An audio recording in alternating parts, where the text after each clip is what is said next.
agreements were signed, almost $2 billion worth of investment.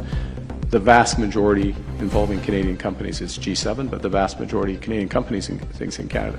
So that disruption that comes from China brings also opportunity. That's the economic disruption. A handshake with a country where a cold shoulder has been the norm for years. There has been no formal sit-down between a Canadian leader and Chinese President Xi Jinping since 2017, and plenty of clashes between Beijing and Ottawa since. Something unusual just happened in Asia. Canada moved from the sidelines to the spotlight. At the Asia-Pacific Economic Cooperation Summit in Gyeongju, Canadian Prime Minister Mark Carney met China's President Xi Jinping. It was their first formal sit-down in roughly 8 years, and the mood surprised even seasoned observers. Cordial, pragmatic, and forward-looking. Thank you, Mr. President.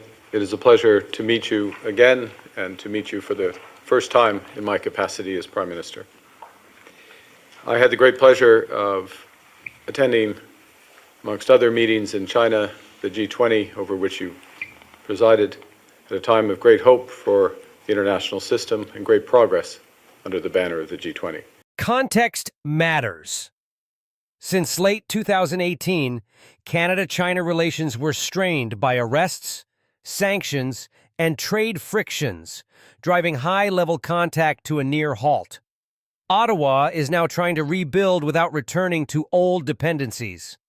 Carney's Asia tour framed the shift: reduce reliance on the United States, expand in Asia, and reopen structured dialogue with Beijing on trade irritants and security concerns. I look forward to further progress with your presidency of APEC next year. As you mentioned, our countries have a long history of cooperation, engagement, and trade. 55 years of diplomatic relations marked the anniversary 2 weeks ago. In recent years, we have not been as engaged. In fact, as you know, this is the first formal meeting between the Canadian Prime Minister and the President of the People's Republic of China for 8 years. Distance is not the way to solve problems, not the way to serve our people with people-centric growth, as you have advocated. That is the subtext of the Gyeongju meeting: reset the relationship, but on Canadian terms.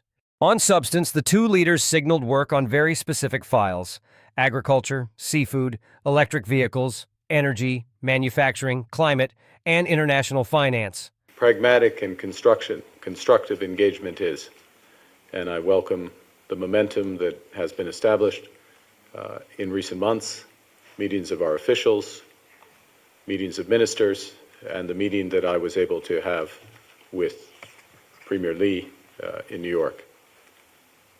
I also welcome the invitation to come to China to further the dialogue, and I very much look forward to doing so, because it's through this constructive and pragmatic dialogue that we will address a path for current issues, that we will establish a road to seize the many great opportunities between our countries, and also to have the platform that's needed for the dialogue to help build a more sustainable, inclusive international system. Thank you very much. Xie. This is not small talk. These are dossiers tied to jobs, market access, and standards. Both sides describe the conversation as a step toward advancing relations, with Carney accepting Xi's invitation to visit China at a later date. The readout from Ottawa underscored a desire to turn momentum into mechanisms. Watch for working groups to follow. Carney's wider message at the summit was blunt. The post-war era of clean, rules-based free trade is over. He argued the world is moving to a more contested system where resilience and diversification beat naive openness. That is why he set an ambition to double non-United States exports over the next decade. It is also why a functional channel with China matters, not as alignment, but as insurance against single-market risk. Xi congratulated Carney on his recent election victory, also saying he wants to work with Canada to re-establish relations. I don't think there's a prime minister out there who would have been in a position to have some kind of a reset of the relationship immediately. This observer says enough time has passed for the two countries to start talking again. For Canada, the imperative to diversify our trading relationships on quite an urgent basis is there, since the arrival of the Trump administration. For the Prime Minister, meanwhile, this is just the start. We now have a turning point in the relationship, a turning point that creates opportunities for Canadian families, for Canadian businesses. Diplomacy is choreography as much as content. Xi met several leaders projecting confidence after a temporary trade truce with Washington, while the United States President Donald Trump kept a lower profile and skipped pieces of the program. In that theater, Canada's appearance with Xi had outsized optics, a middle power securing its own lane. It suggests Ottawa intends to be a bridge when it serves Canadian interests and a buffer when it does not.